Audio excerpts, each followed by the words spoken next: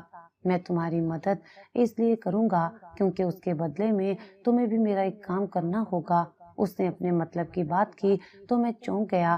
کیسا کام؟ میں نے حیران ہو کر پوچھا۔ تمہاری میڈم کے ہاں بچہ پیدا ہوا ہے، مجھے بس وہ بچہ لا کر دو تو میں تمہیں 10 لاکھ نقد اسی وقت دے کر جاؤں گا۔ بالآخر اس نے اپنی بات کہی تو میں چونک گیا اور حیران ہو کر اس کی طرف دیکھنے لگا۔ پر آپ ہیں کون؟ میں نے آج سے پہلے کبھی نہ دیکھا تھا۔ میں حسن ہوں، اس بچے کا باپ۔ مجھے اپنا بچہ چاہیے۔ میں اپنا بچہ اس عورت کے ہاتھوں نہیں چھوڑ سکتا جو خود نشے کی عادی ہے اور جسے خود اپنے آپ کو سنبھالنا نہیں آتا۔ وہ میرا بچہ کیسے سنبھالے گی؟ تم اپنے بچے کی زندگی بچا سکتے ہو اور ساتھ میں مجھے بھی موقع دے سکتے ہو کہ میں اپنے بچے کی زندگی سنوار سکوں، مگر یہ بہت بڑا جرم ہے۔ میں ایک ماں سے اس کا بچہ کیسے چھین سکتا ہوں؟ میں سوچو وچار میں مبتلا تھا۔ زیادہ مت سوچو، اپنے بیٹے کی زندگی بچانے کے بارے میں سوچو۔ ویسے بھی تم بچہ چرا کر اس کی زندگی بچا رہے ہو، اس کی زندگی ضائع نہیں کر رہے ہو۔ وہ محفوظ ہاتھوں میں ہوگا، اپنے باپ کے ہاتھوں میں ہوگا۔ مجھے روپے پیسے کی کوئی کمی نہیں ہے۔ وہ مجھے منانے کی بھرپور کوشش کر رہا تھا جبکہ میں حیران پریشان تھا۔ میں ایسا کیسے کر سکتا ہوں؟ میں وہ بچہ اٹھا کر صاحب کو کیسے دے سکتا ہوں؟ مجھے کچھ سمجھ نہیں آ رہا تھا۔ میں اپنے بچے کی محبت کے سامنے ہار گیا تھا۔ میں اپنی بیوی کی آنکھوں سے بھرے آنسوؤں کے سامنے بے بس ہو گیا تھا۔ میں اپنے بیٹے کی امیدوں کا سہارا بن گیا تھا۔ میرا بچہ ہم 4 لوگوں کی مسکراہٹ کی ضمانت تھا۔ میں اسے کیسے جانے دیتا؟ میں نے وہی کیا جو ایک مجبور باپ کر سکتا تھا۔ میں نے میڈم کا بچہ اٹھا کر اس کے باپ کے حوالے کر دیا۔ میڈم کو کانوں کان خبر بھی نہ ہوئی تھی۔ میں آسانی سے بچے کے پاس جا سکتا تھا۔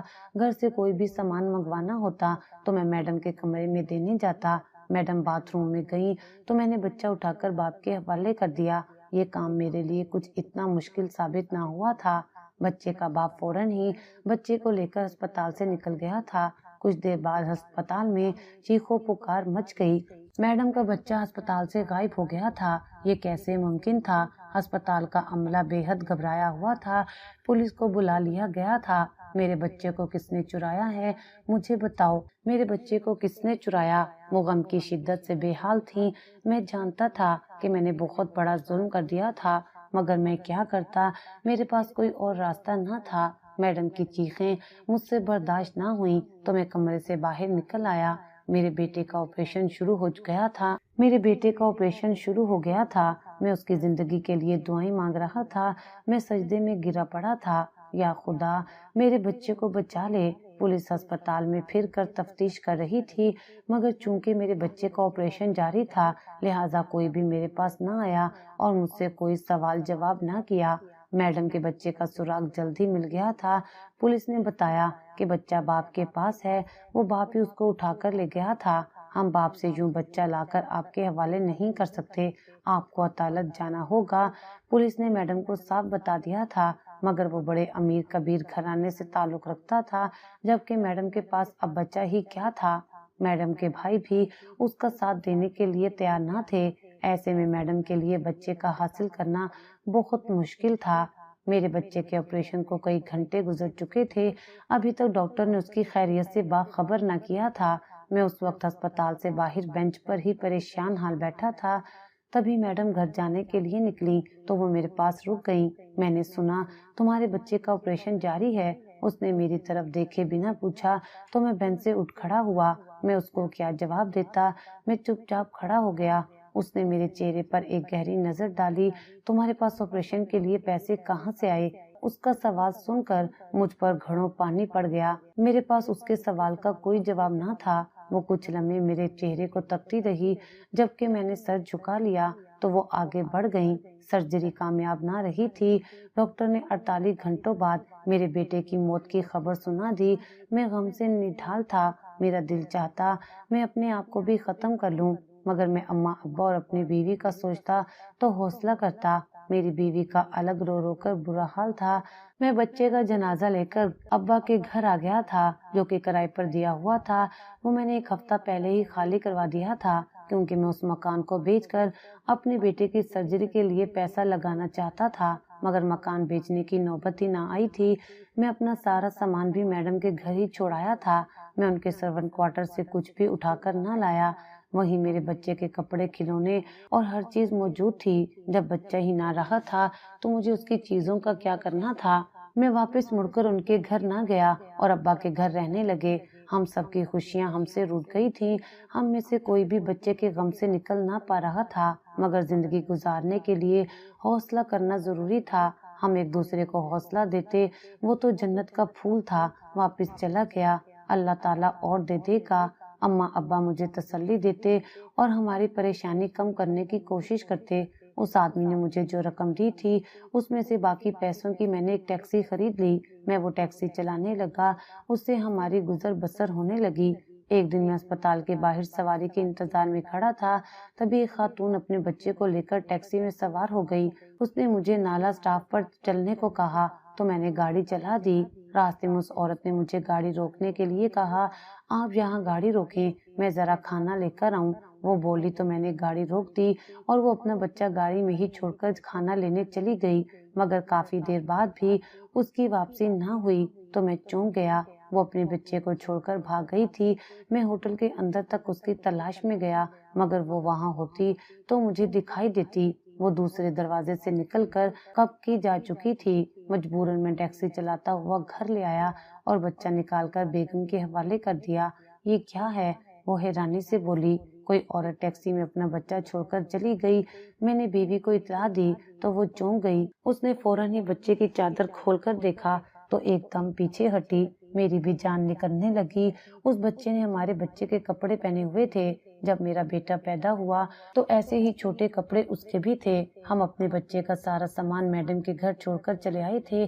اس کے تن پر وہی کپڑے تھے جب میرا بیٹا چھوٹا تھا تو وہ پہنتا تھا۔ میری بیگم نے اس کے تمام پرانے کپڑے سنبھال کر اسی میڈم کے سرونٹ کوارٹر میں رکھے تھے اور اس کی کوئی بھی چیز کسی کو نہ دی تھی۔ اس کی موت کے بعد ہم واپس پلٹ کر گئے ہی نہ تھے۔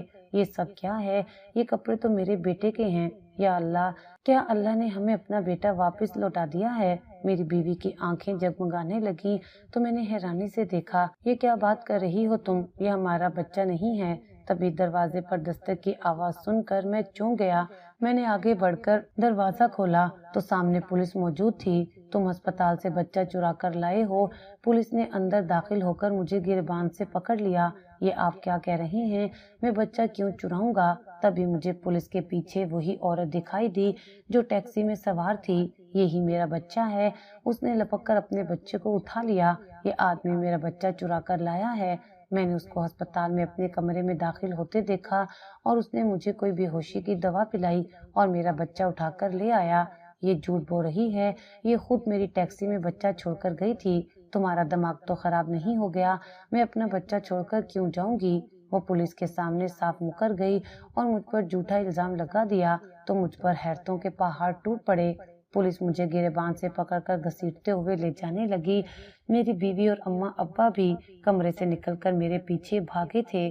آپ کہاں لے جا رہے ہیں میرے بیٹے کو؟ ابا نے پولیس والے کی منت کر کے اسے روکا۔ او بابا جی، بچہ چرایا ہے ہسپتال سے تمہارے بیٹے نے، پولیس کا ایک آدمی طنزیہ بولا تھا۔ نہیں ابا، میں نے اسے کچھ نہیں کیا۔ میں نے ابا کو صفائی دینے کی کوشش کی۔ تھانے دار صاحب، میں نے اپنے بچے کی ایسی تربیت نہیں کی یہ ایسا کوئی جرم کرے۔ ابا میری صفائی میں بولے تھے، مگر آپ کے بیٹے نے تو میرا بچہ بھی ہسپتال سے چرایا تھا اور اس کے بدلے 10 لاکھ روپے کی رقم نقد حاصل کی تھی۔ دروازے سے اندر داخل ہوتی میرے صاحب کی بیٹی بولی تو میں حیران ہو کر اسے دیکھنے لگا۔ اماں ابا بھی چونک گئے۔ تم کون ہو بیٹی؟ اماں آگے بڑھ کر بولی تو وہ میرے سامنے آ کر سینے پر ہاتھ لپیٹ کر کھڑی ہو گئی۔ آپ کا بیٹا مجھے اچھی طرح جانتا ہے میں کون ہوں۔ جس تھالی میں کھایا اسی میں چھید کیا۔ نمک کھا کر نمک حرامی کی، میرا ہی بچہ چرا کر بھیج دیا۔ وہ طنز پر طنز مار رہی تھی جبکہ میں شرمندگی سے نظریں اٹھانے کے قابل بھی نہ تھا۔ میں بھلا اماں ابا کے سامنے کیا جواب دیتا؟ یہ کیا بات کر رہی ہے؟ ابا نے مجھ سے پوچھا، یہ عورت بھی تم پر بچہ چوری کرنے کا الزام لگا رہی ہے؟ ابا میں سچ کہہ رہا ہوں، میں نے اس عورت کا بچہ نہیں چرایا، یہ عورت خود ہی میری ٹیکسی میں بچہ رکھ کر گئی تھی۔ میں نے ایک بار پھر وہی کچھ کہا جو پہلے کہہ چکا تھا۔ اچھا، اور میرے بچے کے بارے میں کیا کہو گے؟ کیا تم نے میرا بچہ بھی نہ چرایا تھا؟ میڈم بولی تو مجھ پر گھڑوں پانی پڑ گیا۔ میں اس قدر شرمندہ تھا کہ کچھ بھی کہنے کے قابل نہیں تھا۔ ہاں، میں نے میڈم کا بچہ چرایا تھا۔ میں نے اپنے بیٹے کی زندگی بچانے کے لیے میڈم کا بچہ چرا کر 10 لاکھ میں ان کے ہی شوہر کو بیچ دیا۔ اس نے مجھے اپنے بیٹے کے علاج کے لیے پیسے دیے تھے، میں نے کہا تو اماں ابا حیرت سے مجھے دیکھنے لگے، جبکہ میری بیوی عفت کے چہرے پر بھی بے یقینی تھی۔ یہ آپ کیا کہہ رہی ہیں؟ آپ کے بیٹے کی جان بچی بھی نہ، آپ کے بیٹے کی جان بھی نہ بچی، مگر آپ نے اپنے بچے کی زندگی بچانے کے لیے کسی اور کے بچے کی زندگی داؤ پر لگا دی۔ مجھے آپ سے ایسی امید نہ تھی۔ میری بیوی کے لہجے میں دکھ ہی دکھ تھا، مگر میں نے بچہ کسی اور کو نہیں دیا، اس کے باپ کو ہی دیا ہے۔ وہ چاہتا تھا کہ وہ بچے کو پالے اور اس کی پرورش کرے، پھر بھی اتنے چھوٹے بچے کو ماں سے جدا کرنا نہ صرف ماں کے ساتھ بلکہ بچے کے ساتھ بھی زیادتی ہے۔ مجھے یقین نہیں ہوتا کہ آپ نے ہمارے بیٹے کی زندگی بچانے کے لیے یہ سب کچھ کیا۔ میری بیوی کو میری اس حرکت پر یقین ہی نہیں آ رہا تھا۔ تم اپنے منہ سے مان چکے ہو کہ تم نے بچہ چرایا تھا، تو پھر یہ بچہ بھی تم نے ہی چرایا ہوگا۔ سپاہی بولا تھا، نہیں انسپیکٹر، یہ بچہ اس نے نہیں چرایا، یہ بچہ عورت واقعی ٹیکسی میں چھوڑ کر چلی گئی تھی۔ میڈم نے سچ بتایا۔ دراصل میں اسے سچ اگلوانے اور اس کا جرم قبول کرنے کے لیے یہ سب کیا تھا۔